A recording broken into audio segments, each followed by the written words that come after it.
Il existe des réflexions, des raisonnements qui laissent penser que l'existence de Dieu est une idée logique. Aujourd'hui, dans cette émission Épistéo avec le philosophe Alexis Masson, nous allons nous pencher sur la preuve par l'ordre. Alors, en quoi consiste cette preuve de l'existence de Dieu ? Et peut-être pour commencer, que signifie cette notion d'ordre ? Alors, l'ordre dont il est question, c'est évidemment les constantes et les lois physiques. Il y a deux aspects qui sont intéressants quand on considère les lois et les constantes physiques. D'une part, elles existent. L'univers aurait pu être chaotique, mais elles existent.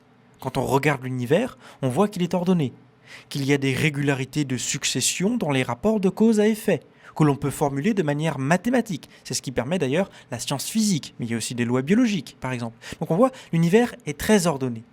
Il est ordonné plutôt qu'il n'est chaotique. Et deuxième point, c'est le fait que cet ordre semble favorable à la vie. C'est-à-dire que si les lois et les constantes physiques avaient été légèrement différentes, la vie aurait été rendue impossible. On peut prendre par exemple le cas de la constante cosmologique. C'est quoi ? C'est la vitesse constante par laquelle l'univers est en expansion. Si cette constante avait été un peu plus rapide, eh bien, l'univers aurait été en expansion si rapidement que les galaxies n'auraient pas pu être formées, puisque la matière aurait été diluée. Si au contraire cette constante avait été un peu plus lente, eh bien, le Big Bang aurait été suivi d'un Big Crunch sous l'effet gravitationnel. Donc on le voit, cet élément, plus un grand nombre d'autres, permettent de déduire que les lois de l'univers sont particulièrement favorables à la vie. Elles auraient pu ne pas être favorables à la vie, mais elles sont favorables à la vie. Nous avons donc deux aspects quand on considère les lois et les constantes de la physique. D'une part, elles existent, l'univers n'est pas chaotique, il est ordonné. Et d'autre part, les lois sont plutôt favorables à la vie, alors que si elles avaient été très légèrement différentes, elles auraient pu être plutôt hostiles à la vie. Mais comment peut-on prouver l'existence de Dieu à partir justement de ces deux aspects, de ce double constat ?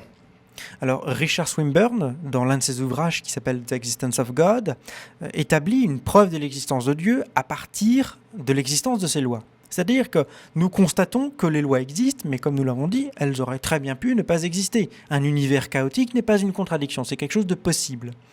Alors la question, c'est comment expliquer le fait que l'univers est ordonné plutôt qu'il n'est chaotique ? Comment l'expliquer ? Eh bien, Richard Swinburne affirme qu'il existe deux types d'explications. Il existe d'une part des explications d'ordre scientifique qui font appel à des lois de la physique, et puis il existe des explications de type personnel qui font plutôt appel à des choix ou à des intentions. Le problème, c'est que pour expliquer l'existence de l'ordre, l'existence des lois et des constantes physiques, nous ne pouvons pas faire appel à une explication qui fasse justement appel à des lois. Puisque justement, nous voulons expliquer ces lois. On ne peut pas expliquer l'existence des lois par l'existence des lois. Ce serait le serpent qui se mord la queue. Il faut donc expliquer l'existence des lois par un autre type d'explication. Et comme nous l'avons dit, cet autre type d'explication, ce sont des choix, des intentions, c'est-à-dire une explication de type personnel. Il faut donc, d'après Richard Swinburne, qu'il existe un être personnel qui ait fait le choix que l'univers soit ordonné. Et je suppose qu'à partir de ce second constat, à savoir que les lois et les constantes de l'univers sont favorables à l'apparition de la vie, eh bien on peut déduire les motivations de cet être qui a voulu créer justement. Absolument, et en fin de compte, c'est la conclusion de Richard Swinburne. Richard Swinburne, d'une part, disait que Dieu a décidé que l'univers soit ordonné plutôt qu'il soit chaotique, donc c'est déjà une première décision, mais d'autre part, il aurait pu avoir d'autres choix, il aurait pu choisir d'autres lois, et s'il a choisi précisément ces lois qui permettent la vie, eh bien, Richard Swinburne en conclut que c'est probablement le motif même du pourquoi Dieu a choisi ces lois, c'est tout simplement que Dieu était plutôt favorable à ce que la vie existe. Il existe d'autres types d'arguments, notamment celui de Robin Collins, qui consiste à dire que si l'on considère toutes les probabilités, comment on les considère ? Bien, c'est simple, on prend toutes les lois et toutes les constantes possibles et on considère toutes les probabilités pour que la vie existe. Et on voit qu'elles sont extrêmement infimes, puisqu'encore une fois, les conditions pour que la vie existe sont extrêmement rigoureuses, extrêmement précises. Donc si on considère tous les univers possibles, il n'y en a que très très peu qui peuvent permettre la vie. Et donc si on part du constat qu'en général, une chose très complexe, une chose très peu probable est en général le fruit d'une intelligence, eh bien Robin Collins en conclut que par conséquent, puisque la vie était très peu probable parmi toutes les probabilités, eh bien il est fort probable qu'elle soit le fruit d'une intelligence, à savoir celle de Dieu.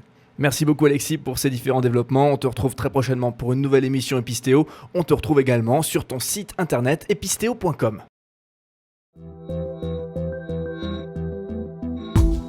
Retrouvez les émissions Épistéo sur le site www.épistéo.com.